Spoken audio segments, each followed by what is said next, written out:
आदरणीय अध्यक्ष जी, इस सत्र के प्रारंभ में ही मैं जब मीडिया के साथियों से बात कर रहा था तब मैंने सभी माननीय सांसदों को अपील करते हुए एक बात का उल्लेख किया था। मैंने कहा था कि ये सत्र भारत के विजयोत्सव का सत्र है।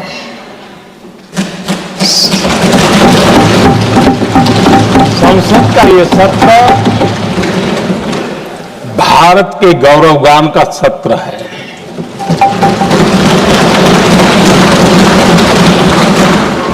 आदरणीय अध्यक्ष जी, जब मैं विजयोत्सव की बात कर रहा हूं तब मैं कहना चाहूंगा कि ये विजयोत्सव आतंकी हेडक्वार्टर्स को मिट्टी में मिलाने का है।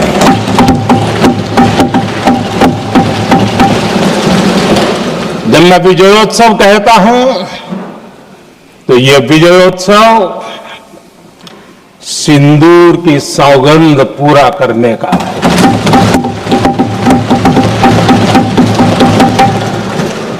मैं जब ये विजयोत्सव कहता हूं तो ये भारत की सेना के शौर्य और सामर्थ्य का विजय गाथा कह रहा है। जब मैं विजयोत्सव कह रहा हूं तो 140 करोड़ भारतीयों की एकता, इच्छा शक्ति, उसके एक अप्रतिम जीत का विजयोत्सव की बात करता हूं। आदरणीय अध्यक्ष जी, मैं इसी विजय भाव से इस सदन में भारत का पक्ष रखने के लिए खड़ा हुआ।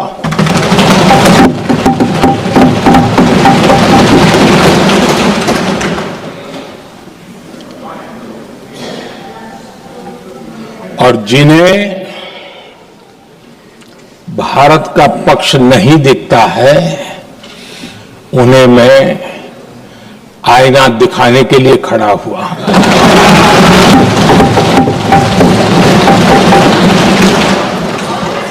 आदरणीय अध्यक्ष जी, मैं 140 करोड़ देशवासियों की भावनाओं में अपना स्वर मिलाने के लिए उपस्थित हुआ हूं। ये 140 करोड़ देशवासियों की भावना की जो गूंज है, जिस सदन में सुनाई दी है, मैं उसे अपना एक स्वर मिलाने खड़ा हुआ। आदरणीय अध्यक्ष जी, ऑपरेशन सिंदूर के दरमियान जिस प्रकार से देश के लोगों ने मेरा साथ दिया, मुझे आशीर्वाद दिए, देश की जनता मुझ पर कर्ज है। मैं देशवासियों का आभार व्यक्त करता हूं। मैं देशवासियों का अभिनंदन करता हूं। आदरणीय अध्यक्ष जी, 22 अप्रैल को पहलगाम में जिस प्रकार की क्रूर घटना घटी, जिस प्रकार आतंकवादियों ने निर्दोष लोगों को उनका धर्म पूछ पूछ करके गोलियां मारी, ये क्रूरता की पराकाष्ठा थी। भारत को हिंसा की आग में झोंकने का ये सुविचारित प्रयास था। भारत में दंगे फैलाने की यह साजिश थी। मैं आज देशवासियों का धन्यवाद करता हूं कि देश ने एकता के साथ उस साजिश को नाकाम कर दिया। आदरणीय अध्यक्ष जी, 22 अप्रैल को पहलगाम में जिस प्रकार की क्रूर घटना घटी, जिस प्रकार आतंकवादियों ने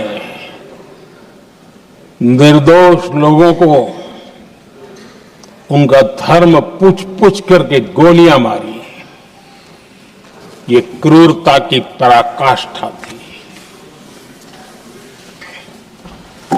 भारत को हिंसा की आग में झोंकने का ये सुविचारित प्रयास था। भारत में दंगे फैलाने की यह साजिश थी। मैं आज देशवासियों का धन्यवाद करता हूं कि देश ने एकता के साथ उस साजिश को नाकाम कर दिया।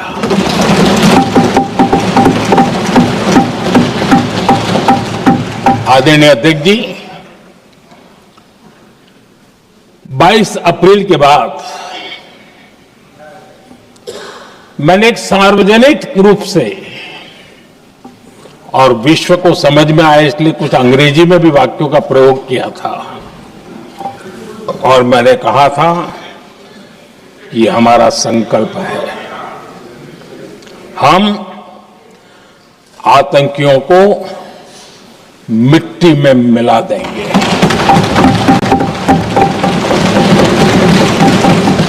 और मैंने सार्वजनिक रूप से कहा था सजा उनके आकाओं को भी होगी, और कल्पना से भी बड़ी सजा मिलेगी।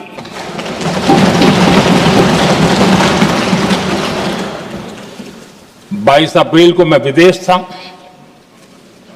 मैं तुरंत लौट के आया, और आने के तुरंत बाद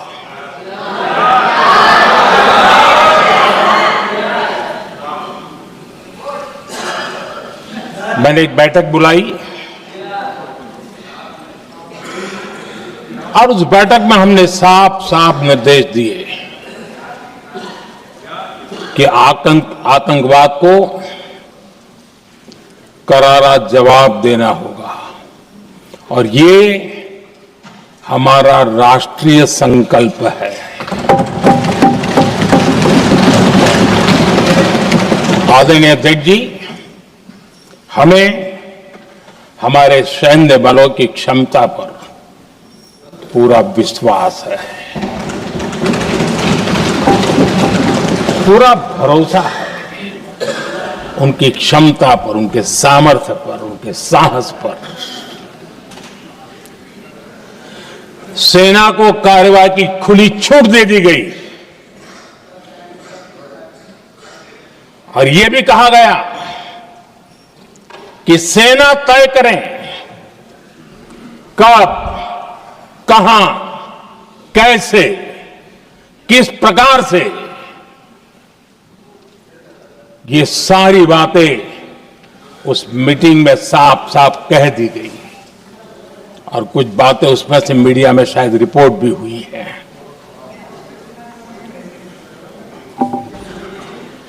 हमें गर्व है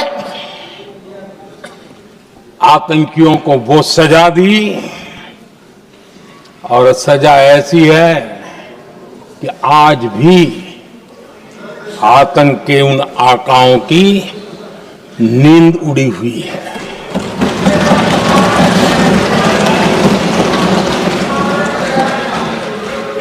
आदरणीय अध्यक्ष जी, मैं हमारी सेना की सफलता के उससे जुड़े भारत के उस पक्ष को सदन के माध्यम से देशवासियों के सामने रखना चाहता हूं। पहला पक्ष, पहलगाम हमले के बाद से ही पाकिस्तानी सेना को अंदाजा लग चुका था कि भारत कोई बड़ी कार्रवाई करेगा। उनके तरफ से न्यूक्लियर की धमकियों के भी बयान आना शुरू हो चुके थे। भारत ने 6 मई रात और 7 मई सुबह जैसा तय किया था वैसी कार्रवाई की और पाकिस्तान कुछ नहीं कर पाया। 22 मिनट में 22 अप्रैल का बदला निर्धारित लक्ष्य के साथ हमारी सेना ने ले लिया। दूसरा पक्ष, आदरणीय अध्यक्ष जी, पाकिस्तान के साथ हमारी लड़ाई की तो कई बार हुई है, लेकिन ये पहली ऐसी भारत की रणनीति बनी कि जिसमें पहले जहां कभी नहीं गए थे वहां हम पहुंचे। पाकिस्तान के कोने कोने में आतंकी अड्डों को धुआं धुआं कर दिया गया।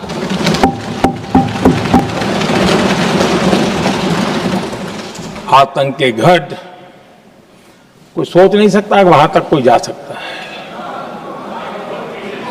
बहावलपुर और मुर्ग के उसको भी जमीन दोस्त कर दिया गया।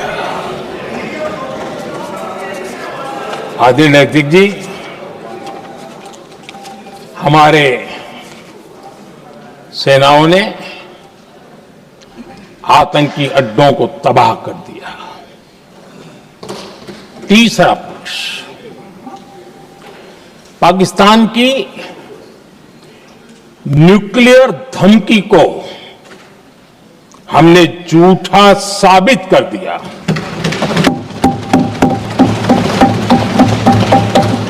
भारत ने सिद्ध कर दिया कि न्यूक्लियर ब्लैकमेलिंग अब नहीं चलेगा और न ही ये न्यूक्लियर ब्लैकमेलिंग के सामने भारत झुकेगा। आदरणीय अध्यक्ष जी, चौथा पक्ष, भारत ने दिखाई अपनी तकनीकी क्षमता। पाकिस्तान के सीने पर सटीक प्रहार किया। पाकिस्तान के एयरबेस एसेट्स को भारी नुकसान हुआ और आज तक उनके कई एयरबेस आईसीयू में पड़े हैं। आज टेक्नोलॉजी आधारित युद्ध का युग है। ऑपरेशन सिंदूर इस महारत में भी सफल सिद्ध हुआ है।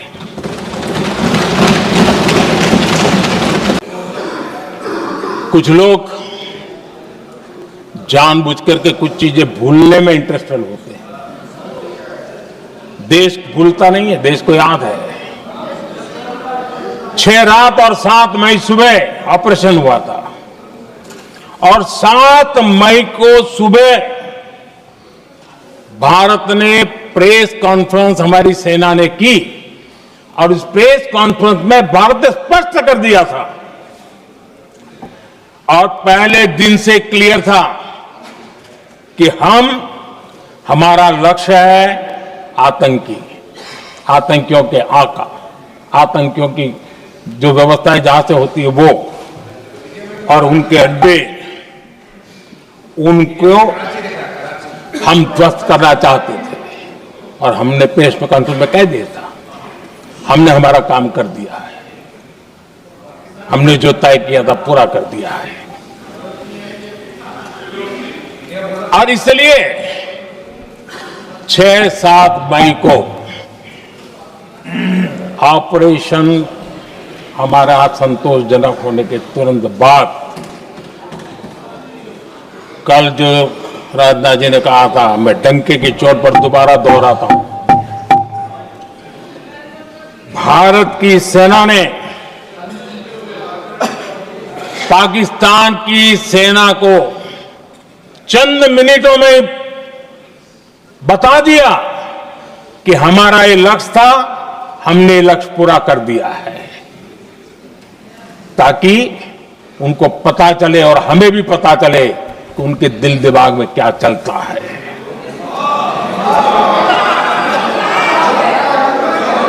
हमने अपना लक्ष्य 100% हासिल कर लिया था और पाकिस्तान में समझदारी होती तो आतंकियों के साथ खुलेआम खड़े रहने की गलती न करता। उसने निर्लज्ज होकर के आतंकवादियों के साथ खड़े रहने का फैसला किया। हम पूरी तरह तैयार थे, हम भी मौके की तलाश में थे, लेकिन हमने दुनिया को बताया था कि हमारा लक्ष्य आतंकवाद है, आतंकवादी आता है, आतंकवादी ठिकाने हैं, वो हमने पूरा कर दिया। लेकिन जब पाकिस्तान ने आतंकियों की मदद में आने का फैसला किया और मैदान में उतरने की हरकत की, तो भारत की सेना ने सालों तक याद रह जाए ऐसा करारा जवाब दे करके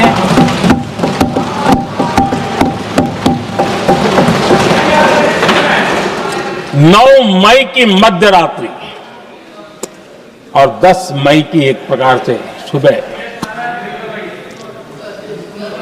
हमारी मिसाइलें उन्होंने पाकिस्तान के हर कोने में प्रचंड प्रहार किया, जिसकी पाकिस्तान ने कभी कल्पना नहीं की थी, और पाकिस्तान को घुटनों पर आने के लिए मजबूर कर दिया।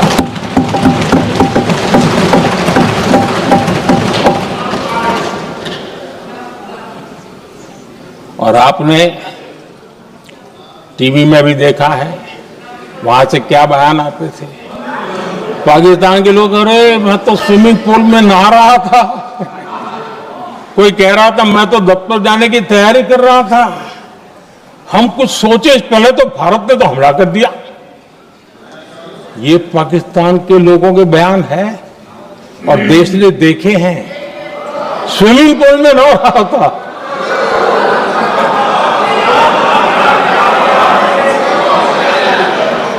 और जब इतना कड़ा प्रहार हुआ, पाकिस्तान ने कभी सोचा तक नहीं था, तब जाकर के पाकिस्तान ने फोन करके डीजीएमओ के सामने फोन करके गुहार लगाई, बस करो, बहुत मारा, अब ज्यादा मार झेलने की ताकत नहीं है, प्लीज हमला रोक दो। ये पाकिस्तान के डीजीएमओ का फोन था। और भारत ने तो पहले दिन ही कह दिया था, 7 तारीख सुबह की प्रेस देख लीजिए, कि हमने हमारा लक्ष्य पूरा कर दिया है, अगर आप कुछ करोगे तो महंगा पड़ेगा। और आप धीरे ऐसे कैसे चलता है? प्लीज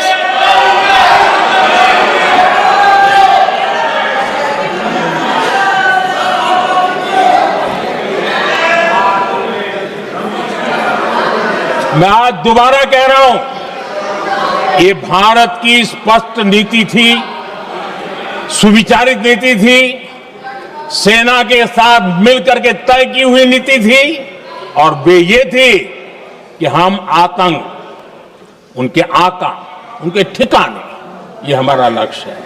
और हमने कहा, पहले दिन प्रेस कॉन्फ्रेंस में कहा है कि हमारा एक्शन नॉन एक्सेलेटरी है। ये हमने कह करके किया है और इसके लिए साथियों हमने हमला रोका। अध्यक्ष जी, दुनिया के किसी भी नेता ने भारत के ऑपरेशन रोकने के लिए नहीं कहा।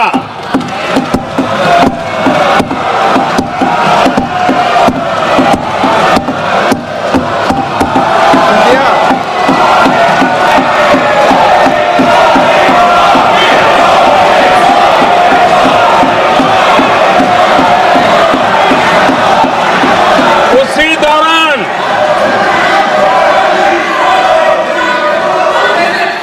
9 तारीख को रात को अमेरिका के उपराष्ट्रपति जी ने मुझसे बात करने का प्रयास किया। वो घंटे भर कोशिश कर रहे थे, लेकिन मेरी सेना के साथ मीटिंग चल रही थी, तो मैंने उनका फोन उठा नहीं पाया।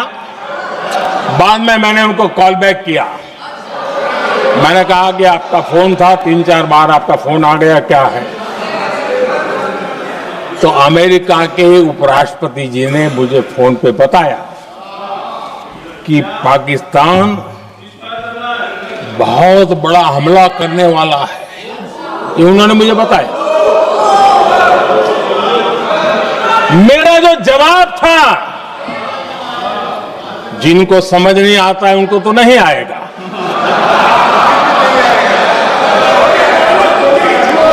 मेरा जवाब था, अगर पाकिस्तान का ये इरादा है तो उसे बहुत महंगा पड़ेगा।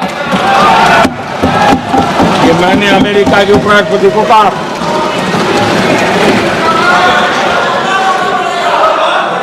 अगर पाकिस्तान हमला करेगा तो हम बड़ा हमला कर करके जवाब देंगे। ये मेरा जवाब था। और आगे मेरा एक वाक्य था, मैंने कहा था, हम गोली का जवाब गोले से देंगे। ये 9 तारीख रात की बात है और 9 रात में और 10 सुबह हमने पाकिस्तान को, सैन्य शक्ति को तहस नहस कर दिया था। और यही हमारा जवाब था, यही हमारा जज्बा था। आदरणीय अध्यक्ष जी, आज का भारत आत्मविश्वास से भरा हुआ है। आज का भारत आत्मनिर्भरता के मंत्र को लेकर के पूरी शक्ति के साथ तेज गति से आगे बढ़ रहा है। देश देख रहा है भारत आत्मनिर्भर बनता जा रहा है। लेकिन देश ये भी देख रहा है कि एक तरफ तो भारत आत्मनिर्भरता की ओर तेज गति से आगे बढ़ रहा है, लेकिन कांग्रेस मुद्दों के लिए पाकिस्तान पर निर्भर होती जा रही है।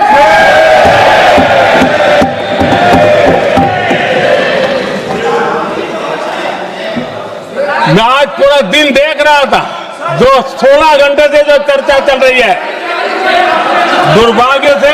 प्लीज बैठिए, सब जवाब दे दिया आपका। आप सुनते नहीं, सबका जवाब दे दिया। प्लीज दुर्भाग्य से सुनिए जवाब। कांग्रेस को पाकिस्तान के मुद्दे इंपोर्ट करने पड़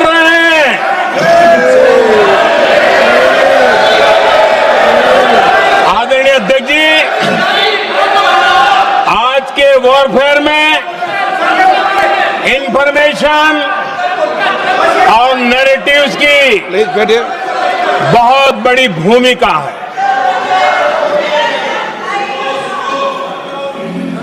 नैरेटिव घर करके एआई का भी भरपूर उपयोग करके सेनाओं के मनोबल को कमजोर करने के खेल भी खेले जाते हैं। जनता के अंदर अविश्वास पैदा करने के भी भरपूर प्रयास होते हैं। दुर्भाग्य से कांग्रेस और उसके सहयोगी पाकिस्तान के ऐसे ही प्रपंच के प्रवक्ता बन चुके हैं।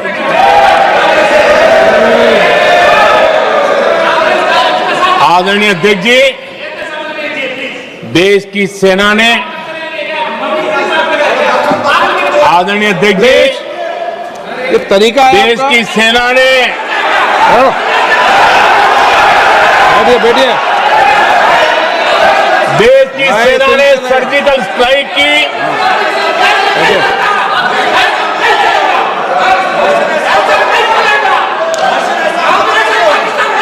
जब बैठिए बैठिए बैठिए।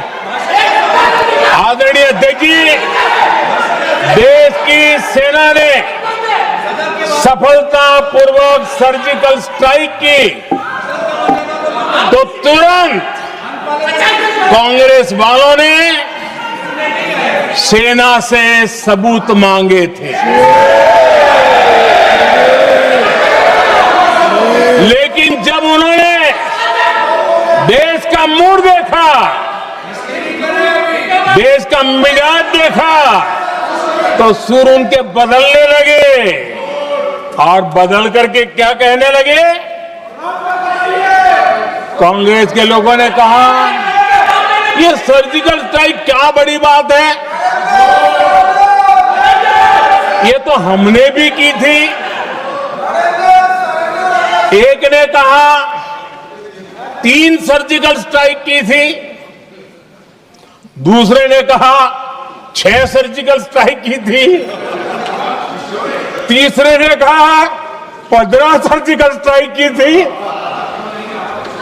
जितना बड़ा नेता उतना बड़ा आंकड़ा चल रहा था।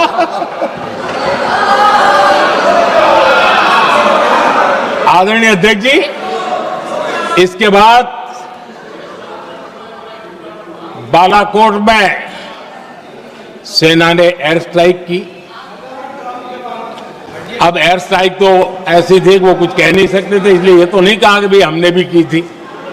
उसमें तो उन्होंने समझदारी दिखाई, लेकिन फोटो मांगने लगे। एयर स्ट्राइक हुई तो फोटो दिखाओ, क्या कहां गिरा, क्या तोड़ा, कितना तोड़ा, कितने मरे, बस यही पूछते रहे।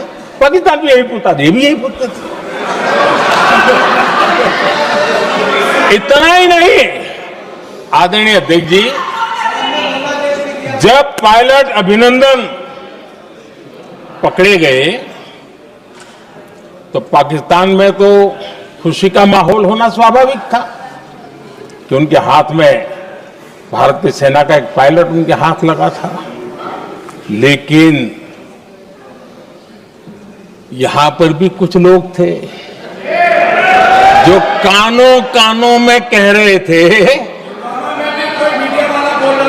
अब मोदी फंसा, अब अभिनंदन वहां है, मोदी ला करके दिखा दे, अब देखते हैं मोदी क्या करता है। और डंके की चोट पर अभिनंदन वापिस आए।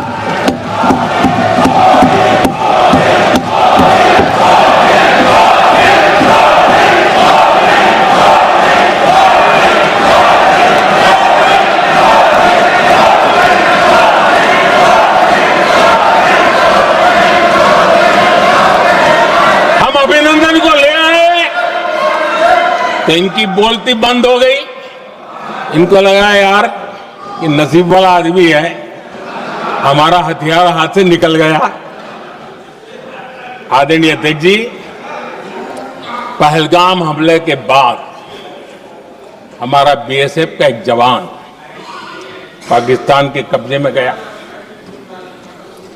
तो फिर इनको लगा वाह बड़ा मुद्दा हाथ में आ गया है, अब मोदी फंस जाएगा।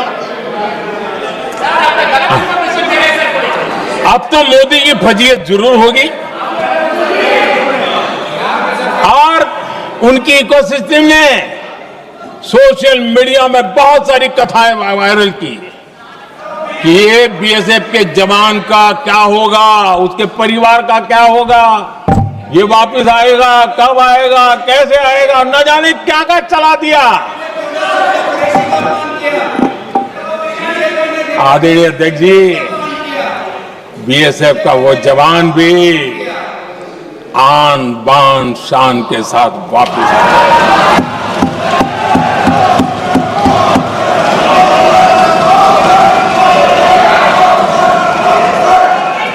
आतंकवादी रो रहे हैं,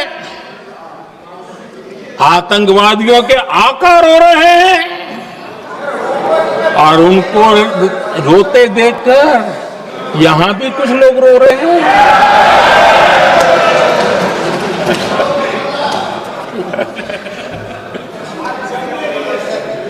अब देखिए सर्जिकल स्ट्राइक चल रही थी, उसके बाद उन्होंने एक खेल खेलने की कोशिश की, बात जमी नहीं। एयर स्ट्राइक हुई तो दूसरा खेल खेलने की कोशिश की, वो भी जमी नहीं। जब ये ऑपरेशन सिंदूर हुआ तो उन्होंने नया पैंतरा शुरू किया। और क्या शुरू किया? रोक क्यों दिया? पहले तो मानने को तैयार नहीं थे कि मुक्त करते, अब कहते रोक क्यों दिया। वारे बयान बहादुरों,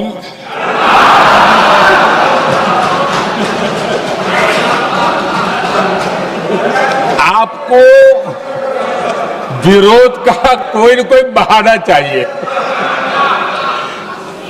और इसलिए सिर्फ मैं नहीं, पूरा देश आप पर हंस रहा है। आदरणीय अध्यक्ष जी, देश हैरान है, कांग्रेस ने पाकिस्तान को क्लीन चिट दे दी है।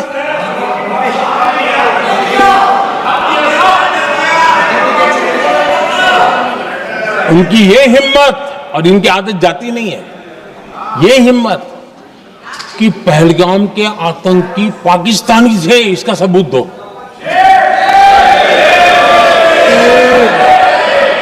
क्या कह रहे हो तुम लोग? तो कौन सा तरीका है? और यही मांग पाकिस्तान कर रहा है जो कांग्रेस कर रही है। और आदरणीय अध्यक्ष जी, आज जब सबूतों की कोई कमी नहीं है, सब कुछ आंखों के सामने दिखता है, तब ये हालत है। अगर ये सबूत ना होते तो क्या करते ये लोग, आप बताइए। आदरणीय अध्यक्ष जी,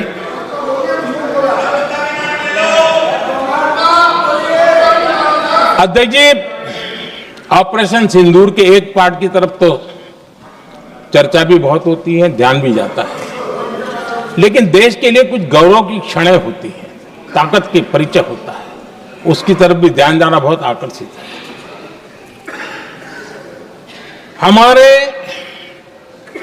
एयर डिफेंस सिस्टम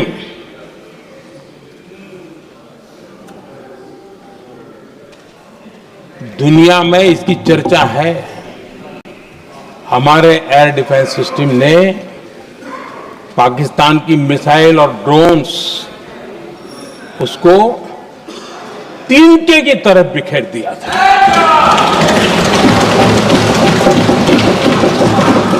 आदरणीय अध्यक्ष जी, मैं एक आंकड़ा आज बताना चाहता हूं, पूरा देश गर्व से भर जाएगा। कुछ लोगों का क्या होगा मैं नहीं जानता,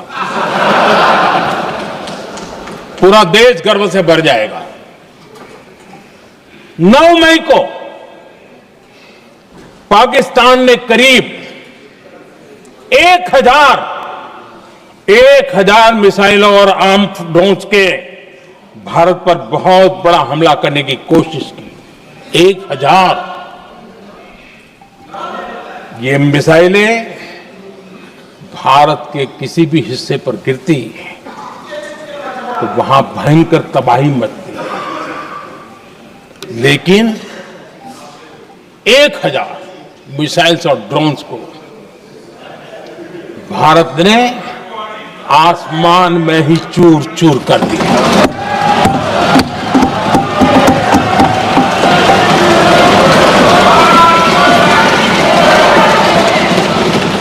हर देशवासी को इससे गर्व हो रहा। लेकिन जैसे कांग्रेस के लोग इंतजार कर रहे थे, कुछ तो गड़बड़ होगी यार, मोदी मरेगा, कहीं तो फंसेगा।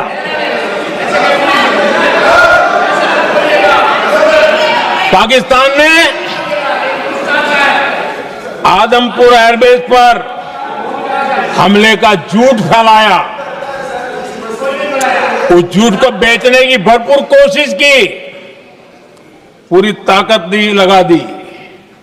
मैं अगले ही दिन आदमपुर पहुंचा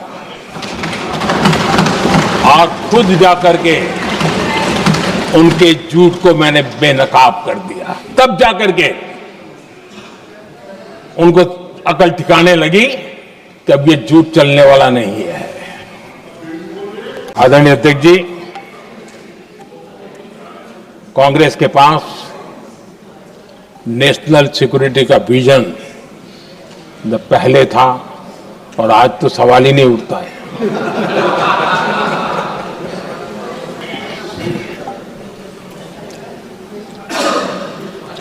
कांग्रेस ने हमेशा नेशनल सिक्योरिटी पर समझौता किया। आज जो लोग पूछ रहे हैं पीओके को वापस क्यों नहीं लिया, वैसे ये सवाल मुझे ही पूछ सकते हैं और किसको पूछ सकते हैं।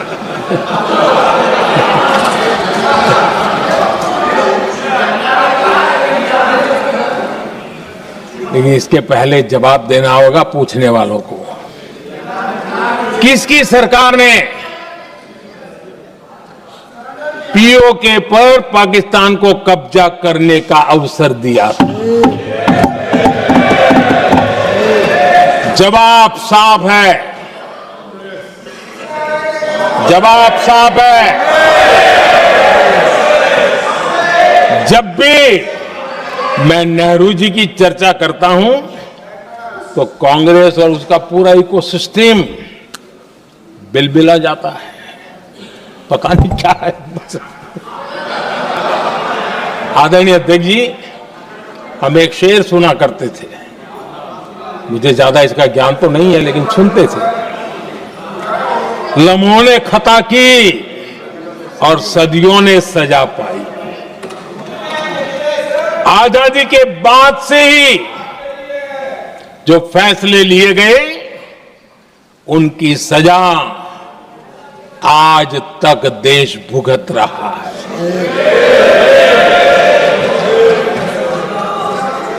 यहां बार बार एक बात का जिक्र हुआ और मैं फिर से करना चाहूंगा।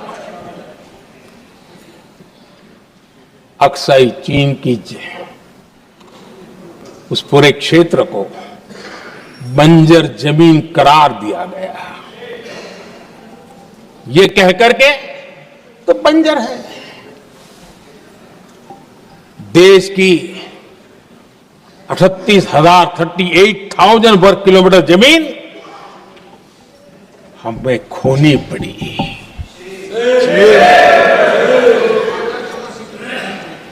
आदरणीय अध्यक्ष जी, मैं जानता हूं मेरी कुछ बातें चुभने वाली है। 1962 और 1963 के बीच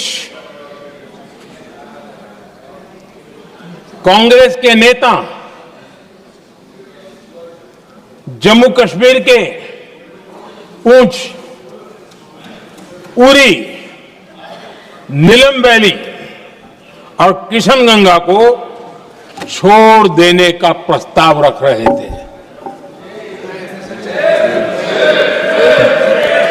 भारत की भूमि,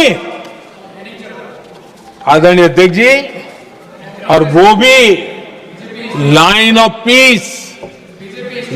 ऑफ पीस के नाम पर किया जा रहा था। 1966 रण ऑफ कच्छ पर इन्हीं लोगों ने मध्यस्थता स्वीकार की। ये था उनका राष्ट्रीय सुरक्षा का विजन। एक बार फिर उन्होंने भारत का करीब 800 वर्ग किलोमीटर क्षेत्र पाकिस्तान को सौंप दिया, जिसमें छड़बेट भी शामिल है, कि कहीं उसको छड़ाबेट भी कहते हैं। 1965 की जंग में हाजीपीर पास को हमारी सेना ने वापस जीत लिया था, लेकिन कांग्रेस ने उसे फिर लौटा दिया। 1971 पाकिस्तान के 93,000 फौजी हमारे पास बंदी थे। पाकिस्तान का हजारों वर्ग किलोमीटर एरिया हमारी सेना ने कब्जा किया था। हम बहुत कुछ कर सकते थे, विजय की स्थिति में थे। उस दौरान अगर थोड़ी सा विजन होता, थोड़ी सी समझ होती, तो पीओके वापस लेने का निर्णय हो सकता। वो मौका था, वो मौका भी छोड़ दिया गया। अरे इतना ही नहीं, इतना सारा जब सामने टेबल पर था, अरे कम से कम करतारपुर साहब को तो ले सकते थे, वो ही नहीं कर पाया। 1974 श्रीलंका को कच्चथीवू द्वीप को गिफ्ट कर दिया गया। आज तक हमारे मछुआरे भाई बहनों को इससे परेशानी होती है, उनकी जान पर आफत आती है। क्या गुनाह था तमिलनाडु के मेरे फिशरमैन भाई बहनों का, आपने उनका हक छीन लिया और दूसरों को गिफ्ट कर दिया। कांग्रेस का दशकों से इरादा लेकर चल रही थी कि सियाचिन से सेना हटा दी जाए।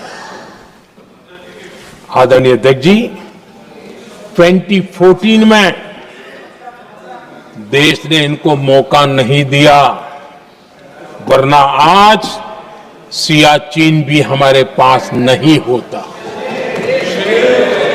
आदरणीय शोभा नहीं देता आपका अध्यक्ष जी, आप उपनेता, अपनी मर्यादा बना के रखें। चल बैठे। वहां बैठे साथी आतंकवाद पर लंबी लंबी बातें करते हैं। जब ये सत्ता में था, जुड़े हुए हैं,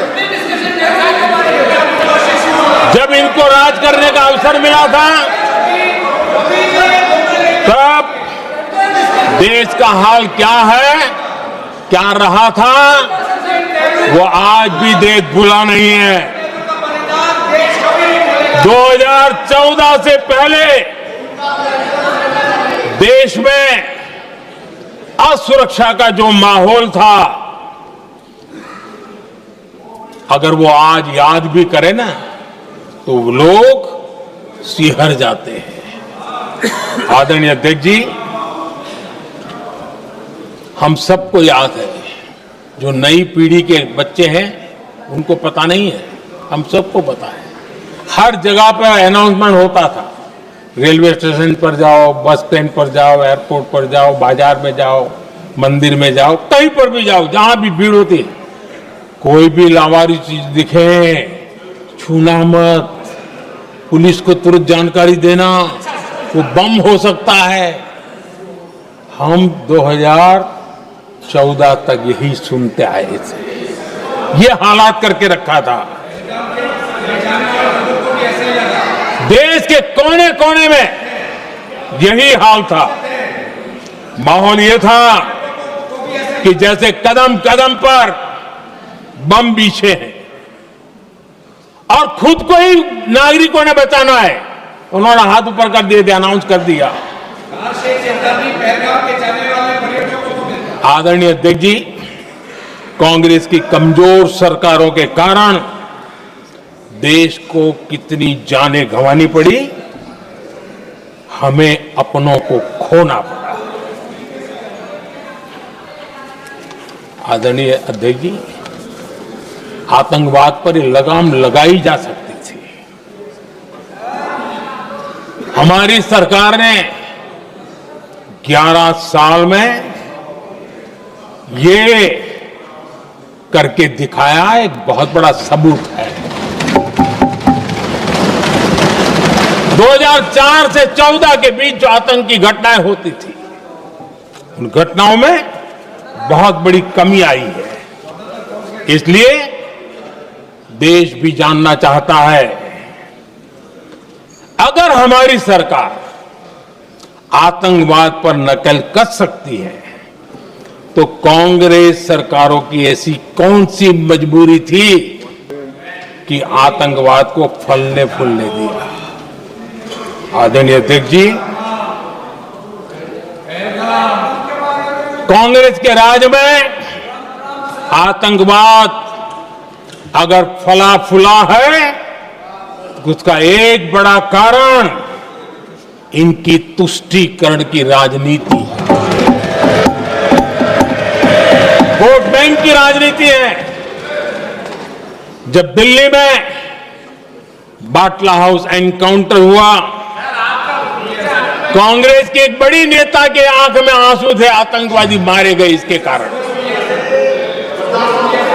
और वोट पाने के लिए इस बात को हिंदुस्तान के कोने कोने में पहुंचाया गया।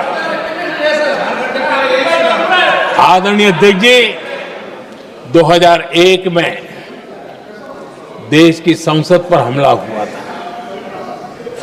तब कांग्रेस के एक बड़े नेता ने अफजल गुरु को बेनिफिट ऑफ डाउट देने की बात कही थी। आदरणीय अध्यक्ष जी, मुंबई में 26/11 का इतना बड़ा आतंकी हमला हुआ, एक पाकिस्तानी आतंकी जिंदा पकड़ा गया। पाकिस्तान की मीडिया ने, दुनिया ने यह स्वीकार किया ये पाकिस्तानी है,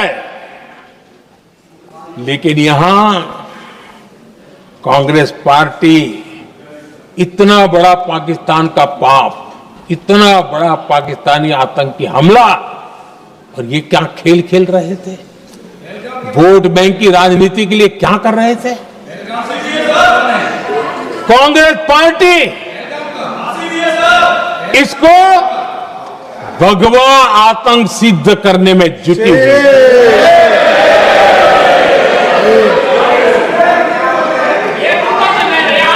कांग्रेस दुनिया को हिंदू आतंकवाद की थ्योरी बेचने में लगी हुई थी। कांग्रेस के एक नेता ने अमेरिका के बड़े राजनयिक को यहां तक कह दिया था कि लश्कर-ए तोयबा से भी बड़ा खतरा भारत के हिंदू ग्रुप है। यह कहा गया था। तुष्टीकरण के लिए कांग्रेस ने जम्मू कश्मीर में भारत का संविधान, बाबा साहब अंबेडकर का संविधान, उसे जम्मू कश्मीर में पैर नहीं रखने दिए, इन्होंने घुसने नहीं दिया, उसे बाहर रखा। तुष्टीकरण और वोट बैंक की राजनीति के लिए कांग्रेस हमेशा देश की सुरक्षा को बलि चढ़ाती रही। आदरणीय अध्यक्ष जी, दुनिया का समर्थन तो मिला, दुनिया के देशों का समर्थन मिला, माननीय है, लेकिन ये दुर्भाग्य है कि मेरे देश के वीरों के पराक्रम को कांग्रेस का समर्थन नहीं।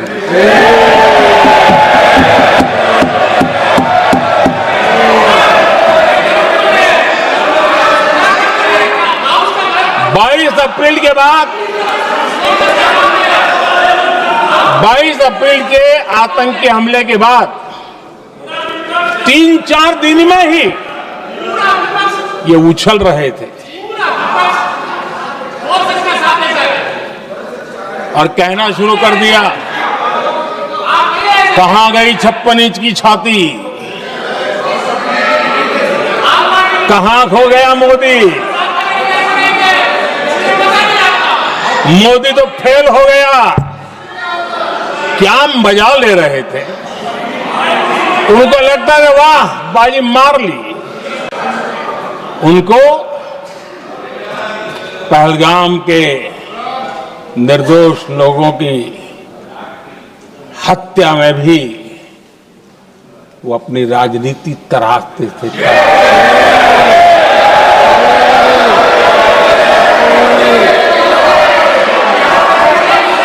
अपनी स्वार्थी राजनीति के लिए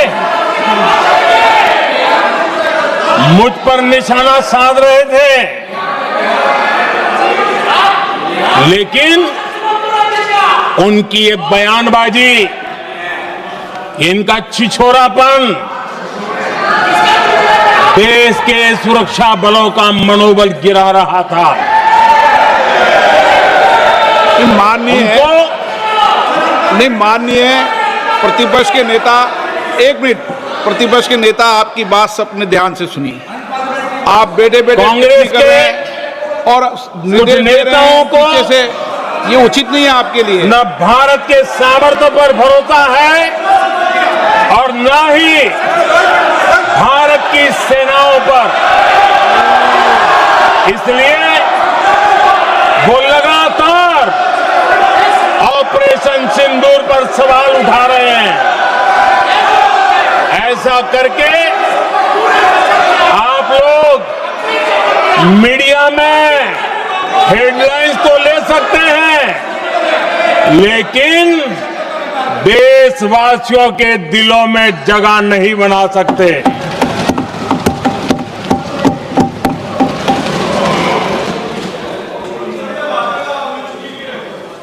आदरणीय सभापति जी, आदरणीय अध्यक्ष जी, 10 मई को भारत ने ऑपरेशन सिंदूर के तहत हो रहे एक्शन को रोकने की घोषणा की। इसको लेकर यहां भांति भांति की बातें कही गई। ये वही प्रोपेगेंडा है जो सीमा पार से फैलाया गया है। कुछ लोग सेना द्वारा दिए गए तथ्यों की जगह पाकिस्तान के झूठ प्रचार को आगे बढ़ाने में जुटे हुए हैं।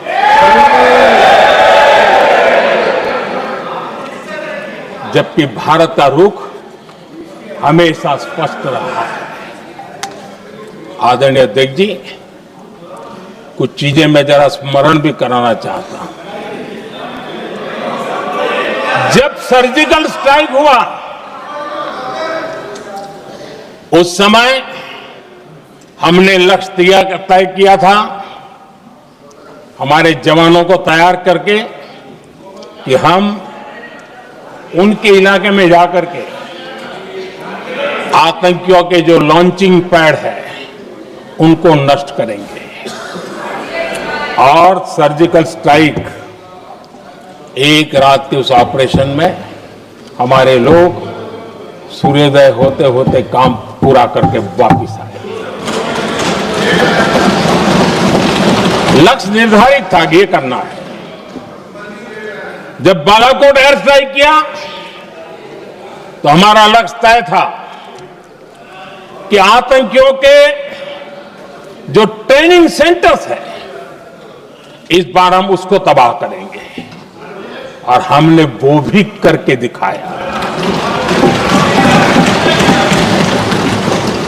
ऑपरेशन सिंदूर के समय हमारा लक्ष्य तय था, और हमारा लक्ष्य था कि आतंक के जो एपी सेंटर है और पहलगाम के आतंकियों को जहां से पुरजोश योजना बनी, ट्रेनिंग मिली, व्यवस्था मिली, उस पर हमला करेंगे। हमने उनके नाभि पर हमला कर दिया।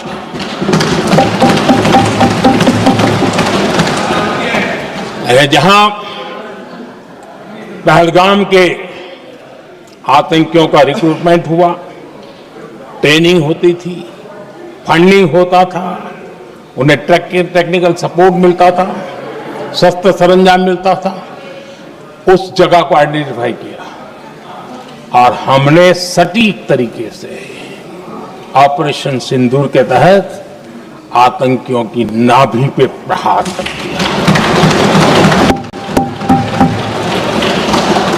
और आदरणीय अध्यक्ष जी, इस बार भी हमारी सेना ने 100% लक्ष्यों को हासिल करके देश के सामर्थ्य का परिचय दिया। आदरणीय अध्यक्ष जी, जो हमारे छोटे दलों के साथी हैं, जो राजनीति में नए हैं, उनको कभी शासन में रहने का अवसर नहीं मिला, उनसे कुछ बातें निकलती मैं समझ सकता हूं।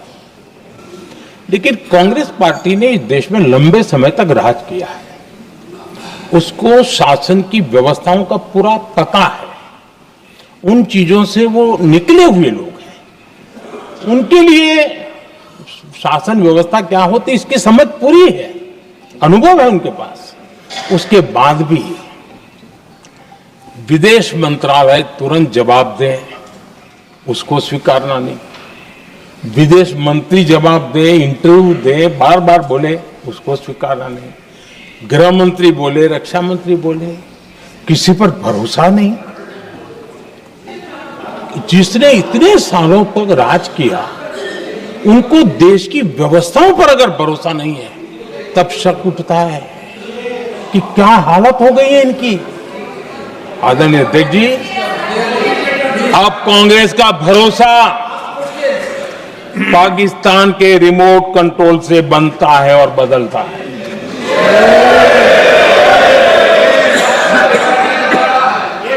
आदरणीय अध्यक्ष जी, एक बिल्कुल कांग्रेस के नए सदस्य, यानी उनको तो क्षमा करनी चाहिए, नए सदस्य को क्या कहेंगे, लेकिन कांग्रेस के आका जो उनको लिख करके देते हैं और उनसे बुलवाते हैं, खुद में हिम्मत नहीं है, उनसे बुलवाते हैं कि ऑपरेशन सिंदूर ये तो तमाशा था, ये आतंकवादियों ने जिन 26 लोगों को मौत के घाट उतारा था ना, उस भयंकर क्रूर घटना पर ये तेजाब छिड़कने वाला पाप है। तमाशा कहते हो? आपकी असहमति हो सकती है, और ये कांग्रेस के नेता बुलवाते हैं।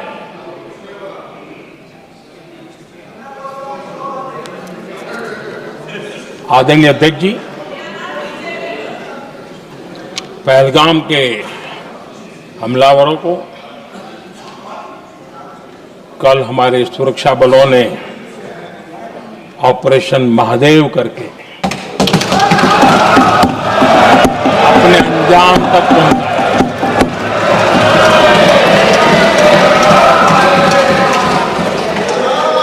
लेकिन मैं हैरान हूं, यहां ठहाके लगा के पूछा गया कि आखिर ये कल ही क्यों हुआ।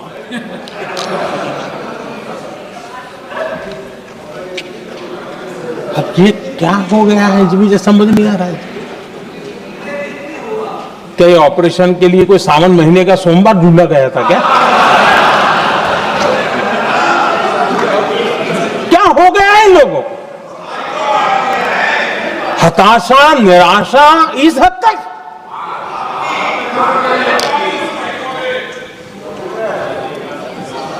और देखिए मजा, पिछले कई सप्ताह से हाँ ऑपरेशन सिंदूर हो गया तो ठीक है, पहलगाम के आतंकियों का क्या हुआ, पहलगाम के आतंकियों का अब हुआ तो कल क्यों हुआ?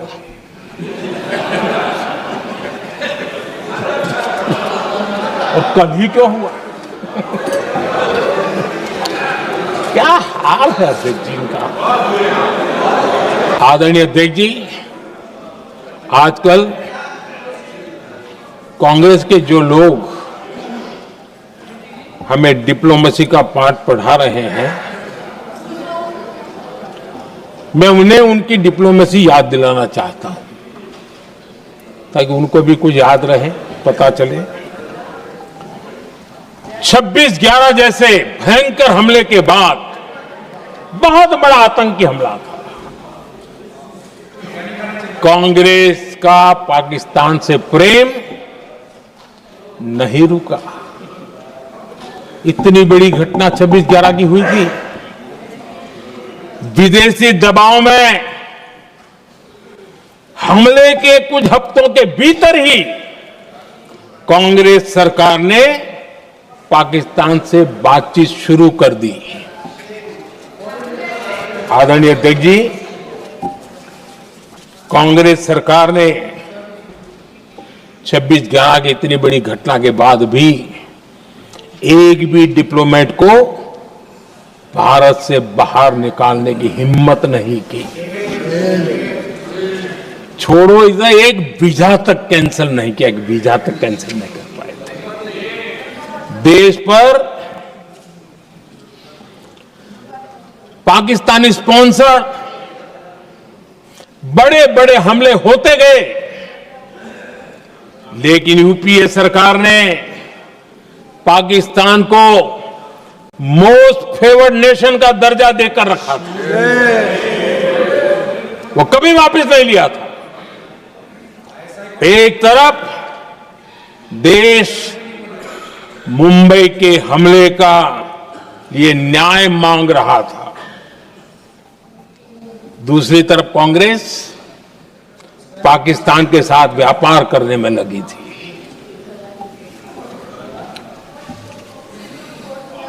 पाकिस्तान वहां से खून की होली खेलने वाले आतंकियों को भेजते रहे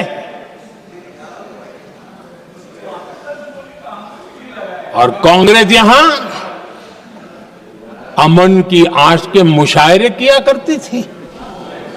मुशायरे होते थे। हमने आतंकवाद और अमन की आस का ये वन वे ट्रैफिक बंद कर दिया।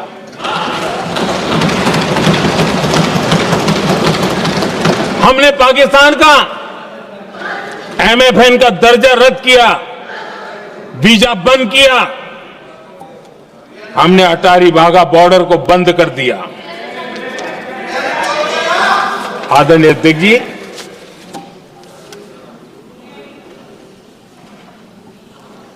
भारत के हितों को गिरवी रख देना ये कांग्रेस की पार्टी की पुरानी आदत है। इसका सबसे बड़ा उदाहरण सिंधु जल समझौता है। सिंधु जल समझौता किसने किया? नेहरू जी ने किया। और मामला किससे जुड़ा था?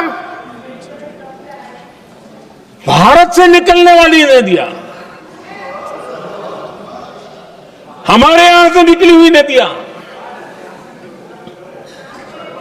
उसका वो पानी था।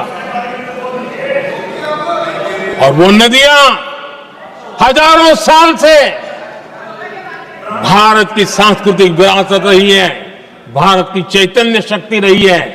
भारत को सुजलाम सुफलाम बनाने में उन नदियों का बहुत बड़ा योगदान रहा है। सिंधु नदी जो सदियों से भारत की पहचान हुआ करती थी, उसी से भारत जाना जाता था। लेकिन नेहरू जी और कांग्रेस ने सिंधु और झेलम जैसी नदियों पर विवाद के लिए पंचायत किसको दी? वर्ल्ड बैंक को दी। वर्ल्ड बैंक फैसला करे क्या कर रहा है। नदी हमारी, पानी हमारा। सिंधु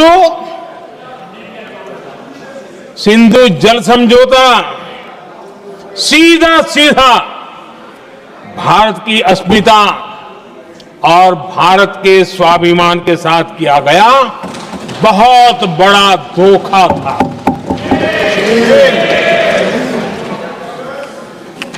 आदरणीय अध्यक्ष जी, आज के देश के युवा ये बात सुनते होंगे तो उनको भी आश्चर्य होगा कि ऐसे लोग थे हमारे देश का काम करते थे। नेहरू जी ने इस ट्रीटी करी और क्या किया, ये जो पानी था, जो नदियां थी, जो भारत से निकल रही थी, उन्होंने 80% पानी पाकिस्तान को देने के लिए वो राजी हो गए। और इतना बड़ा हिंदुस्तान, उसको सिर्फ 20% पानी। कोई मुझे समझाए भाई ये कौन सी बुद्धिमानी थी, कौन सा देश हित था, कौन सी डिप्लोमेसी थी, क्या हालत करके बना के रखा था आप लोगों ने। इतनी बड़ी आबादी वाला हमारा देश, हमारे यहां से निकलती हुई ये नदियां, और सिर्फ 20% पानी, और 80% पानी उन्होंने उसको दिया जो देश खुलेआम भारत को अपना दुश्मन करार कर देता रहा है, दुश्मन कहता रहा। और ये पानी पर किसका हक था? हमारे देश के किसानों का, हमारे देश के नागरिकों का, हमारा पंजाब, हमारा जम्मू कश्मीर, देश के एक बहुत बड़े हिस्से को इन्होंने पानी के संकट में धकेल दिया इस एक कारण से। और राज्यों के भीतर भी पानी को लेकर के आपस में संघर्ष पैदा हुई है, प्रतिस्पर्धा पैदा हुई, और उनका जिस पर हक था उस पर पाकिस्तान मौज करता रहा। और ये दुनिया में अपनी डिप्लोमेसी के पाठ पढ़ाते रहते हैं। आदरणीय अध्यक्ष जी, अगर ये ट्रीटी न होती तो पश्चिमी नदियों पर कई बड़ी परियोजनाएं बनती। पंजाब, हरियाणा, राजस्थान और दिल्ली, वहां के किसानों को भरपूर पानी मिलता, पीने के पानी की कोई समस्या नहीं रहती। औद्योगिक प्रगति के लिए भारत बिजली बना पाता।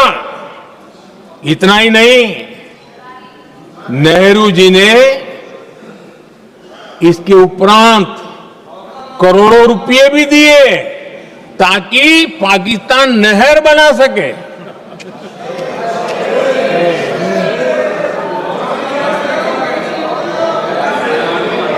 आदरणीय अध्यक्ष जी, इससे भी बड़ी बात, देश चौंक जाएगा। ये चीजें छिपाई गई है, दबा दी गई है। कहीं भी बांध बनता है तो उसमें एक मैकेनिज्म होता है उसकी सफाई का, डीसिल्टिंग का। उसमें जो मिट्टी भर जाती है, बाकी घास वगैरह आकर के भर जाता है तो उसकी कैपेसिटी कम होती है, तो उसकी सफाई के लिए यानी इनबिल्ट व्यवस्था होती है। नेहरू जी ने पाकिस्तान के कहने पर यह शर्त स्वीकार की है कि इन बांध में जो मिट्टी आएगी, कूड़ा कचरा आएगा और बांध भर जाएगा, इसकी सफाई नहीं कर सकते, डिसिल्टिंग नहीं कर सकते हैं।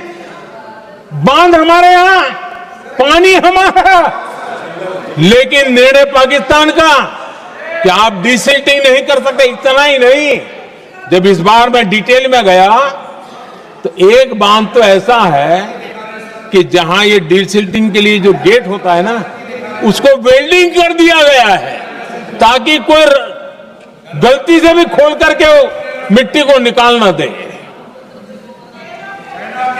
पाकिस्तान ने नेहरू जी से लिखवा लिया था कि भारत बिना पाकिस्तान की मर्जी अपने बांधों में जमा होने वाली मिट्टी साफ नहीं करेगा, डिसिल्टिंग नहीं करेगा। ये समझौता देश के खिलाफ था और बाद में नेहरू जी को भी ये गलती माननी पड़ी। इस समझौते में निरंजन दास गुलाटी करके एक सज्जन उसमें जुड़े हुए थे।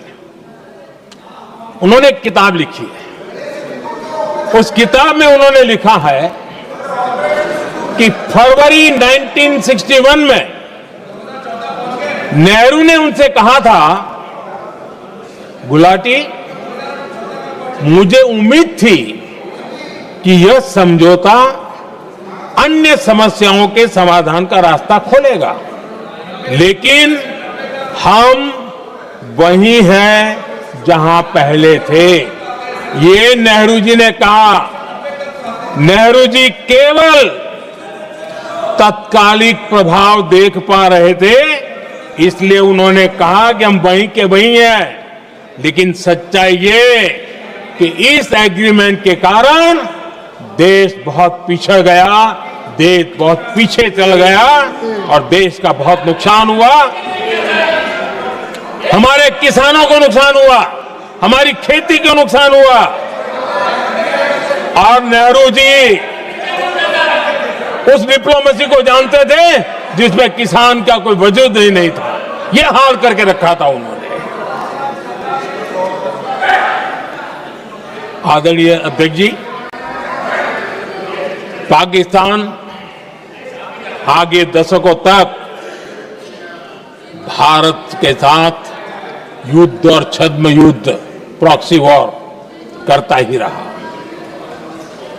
लेकिन कांग्रेस की सरकारों ने बाद में भी सिंधु जल समझौते की तरफ देखा तक नहीं, नेहरू जी की गलती को सुधारा तक नहीं। आदरणीय अध्यक्ष जी, लेकिन अब भारत ने पुरानी गलती को सुधारा है, ठोस निर्णय लिया है। भारत ने नेहरू जी द्वारा किए गई बहुत बड़ी ब्लंडर, सिंधु जल समझौते को देश हित में, किसानों के हित में एबेंस में रख दिया है। देश का अहित करने वाला ये समझौता अब इस रूप में आगे नहीं चल सकता। भारत ने तय कर दिया है, खून और पानी साथ साथ नहीं बह सकते।